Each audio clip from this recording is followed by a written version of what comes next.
The American New History, a call for a democratic history.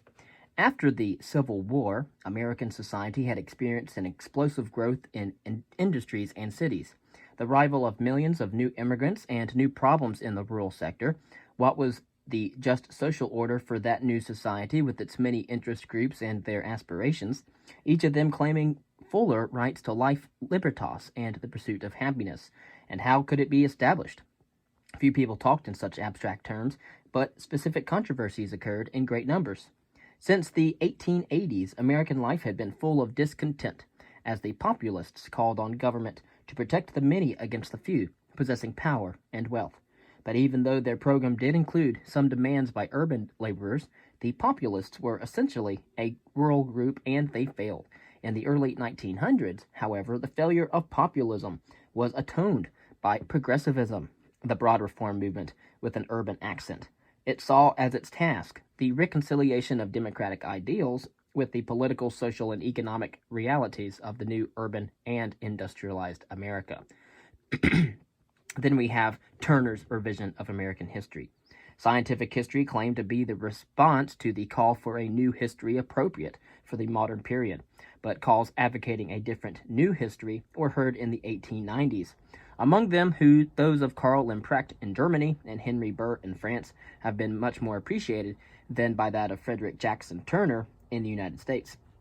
While in Frederick Turner's Appeal for Historiographical Modernization, published as The Significance of History in 1892, his methodological approach remained generally in line with the prevailing positivism of contemporary American historiography in the early 20th century.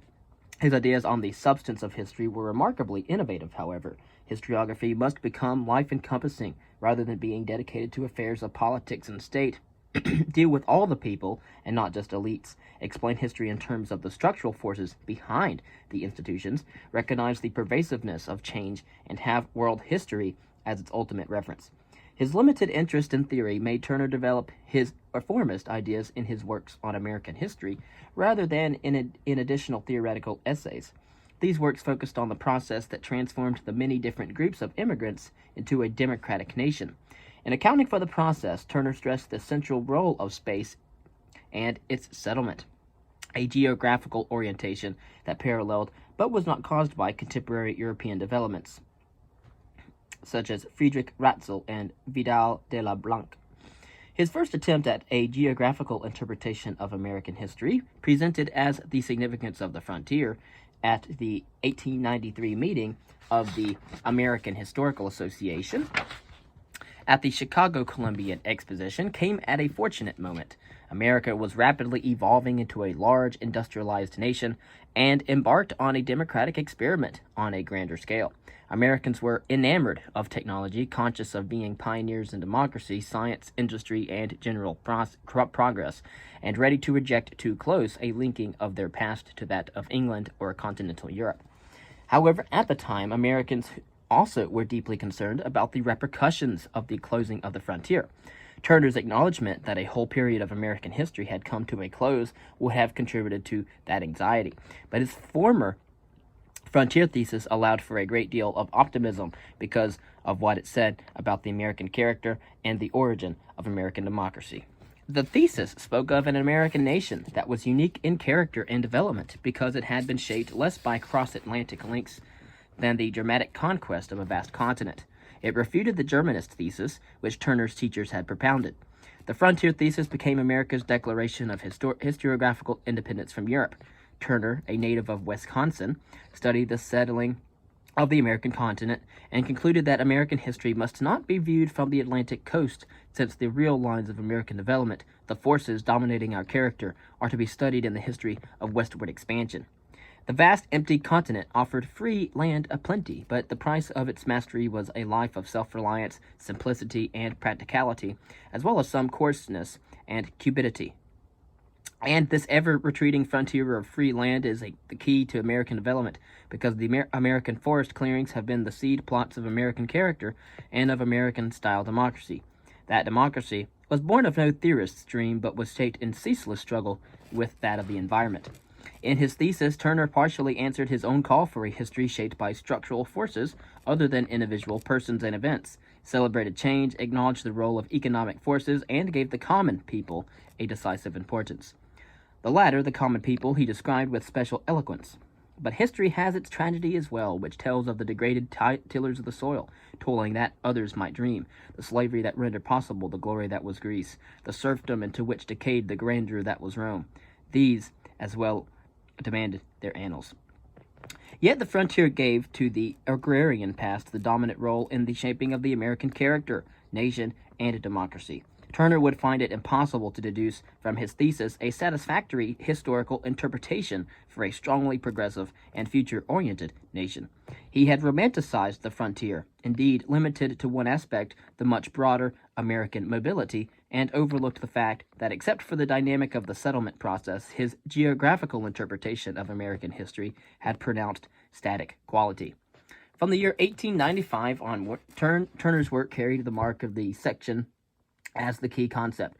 The new approach was exemplified by his only book-length work, The Rise of the New West, 1819 to 1829, again a 20-year history. The sections were units shaped by a complex mixture of geographical, economic, and social influences.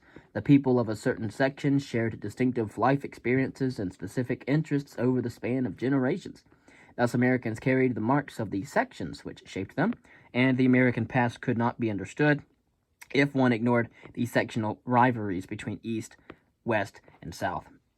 In the sectional interpretation, American history, with the exception of the Civil War, appeared as a sequence of successful compromises between regions.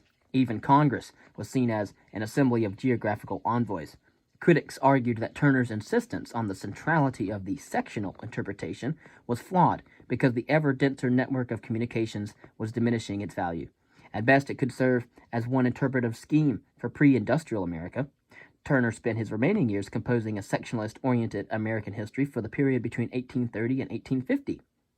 Again, another 20 years. He hoped that the Big Book, as he called it, would be persuasive enough to convince his critics also, but the work remained unfinished and was completed by co-workers, titled The Significance of Sectionalism in 1932. Turner's work on behalf of a new history remained unappreciated in comparison to similar efforts by Europeans. He had issued and partially answered the call for a structural history, the inclusion of the broad masses into history, and a greater emphasis on the economic aspect of history. Yet, even at home, his influence would soon be overtaken by another group of new historians, the progressive historians, who were perceived as being much more in tune with industrialized and urbanized America. It also helped that the prominent progressive historians published considerably more than that of Turner, who was hampered by his inability to complete book-length manuscripts. The progressive historians gave Turner credit, however, for having appreciated the economic aspect of history, albeit not the economic interpretation of history. They who affirmed progress as the key historical pattern and saw it accomplished through social conflict found some sympathy for Turner's early agreement on that point. Thus, at one time, Turner had hinted at a contest between the capitalist and the democratic pioneer from the earliest colonial days, but he found class conflict not as congenial, perhaps not as genuinely American, as his concept of sectional conflict, and did not pursue it. But all of that proved a fragile link from the progressive historians to a historian whose work was far afield from theirs in historical interpretation and activist aims. Truth as the servant of action. Many progressive ideals and the ensuing changes originated in the scholarly world were a decisive shift in outlook.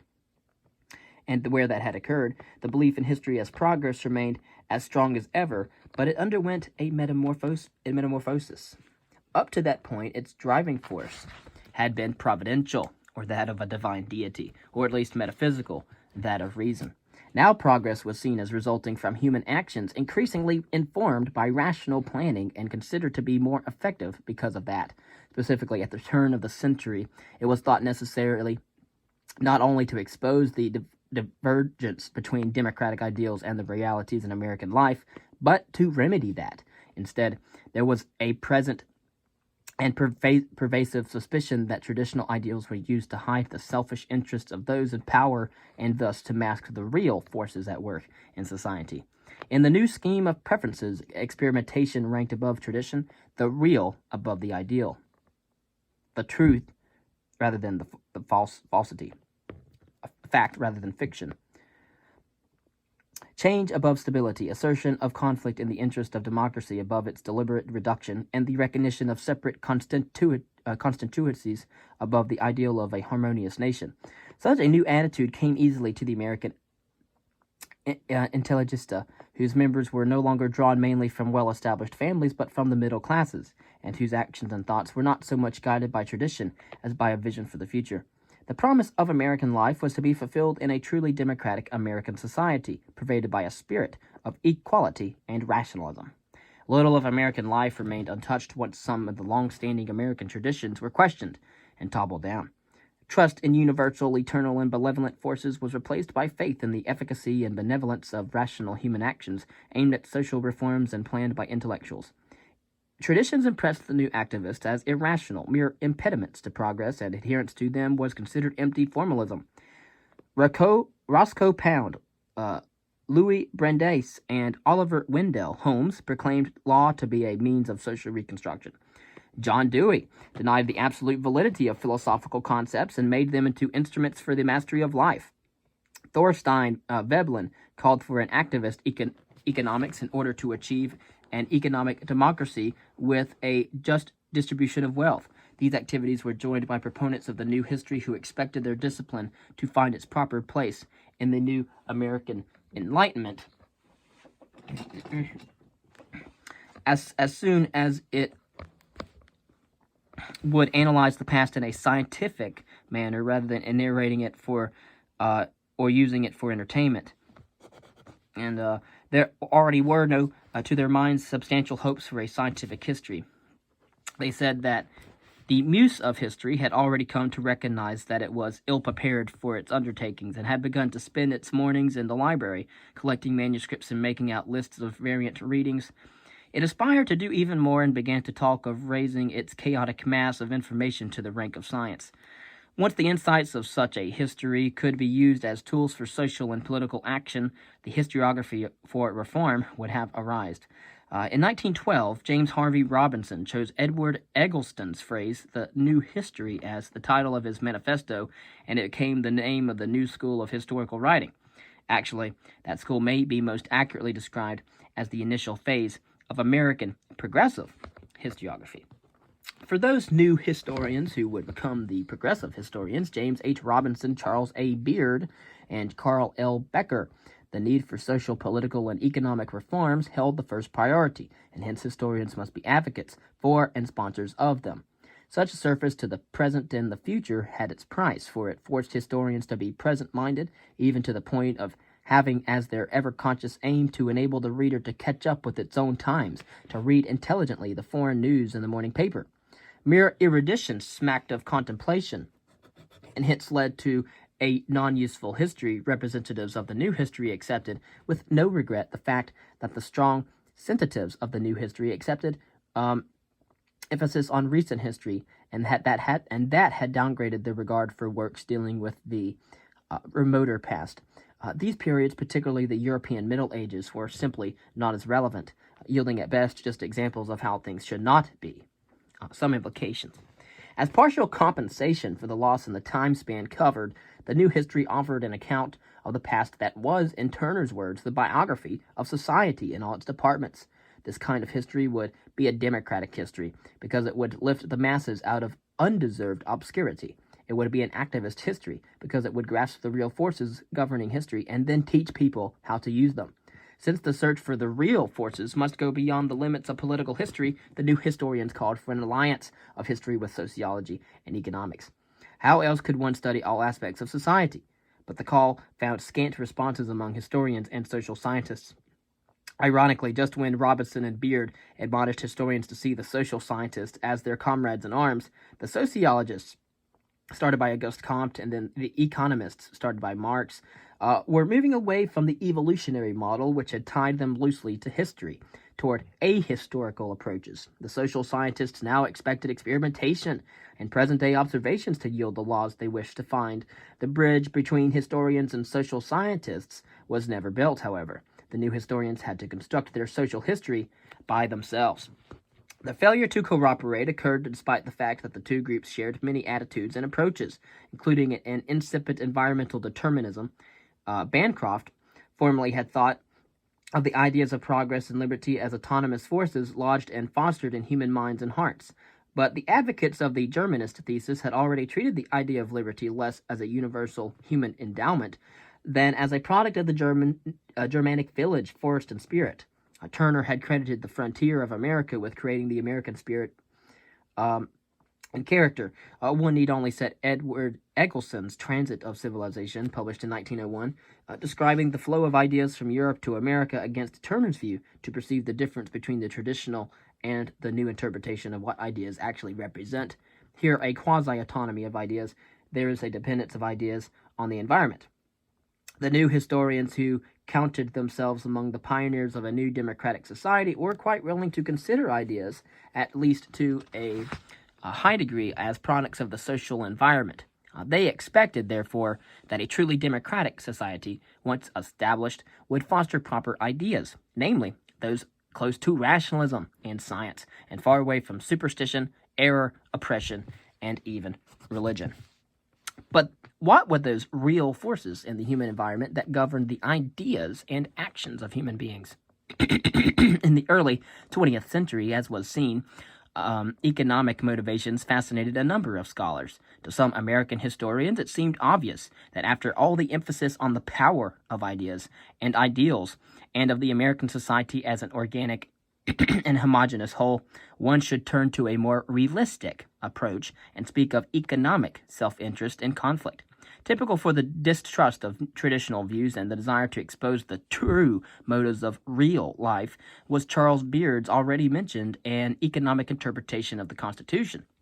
The directions and themes of the new history were well set when the United States was drawn into the Great War, and for a time foreign policy overshadowed domestic policy. A few years after the war's end, Americans once more turned inward, opening the way for further development of the new history, which after 1912 is best referred to as the Progressive School of Historiography.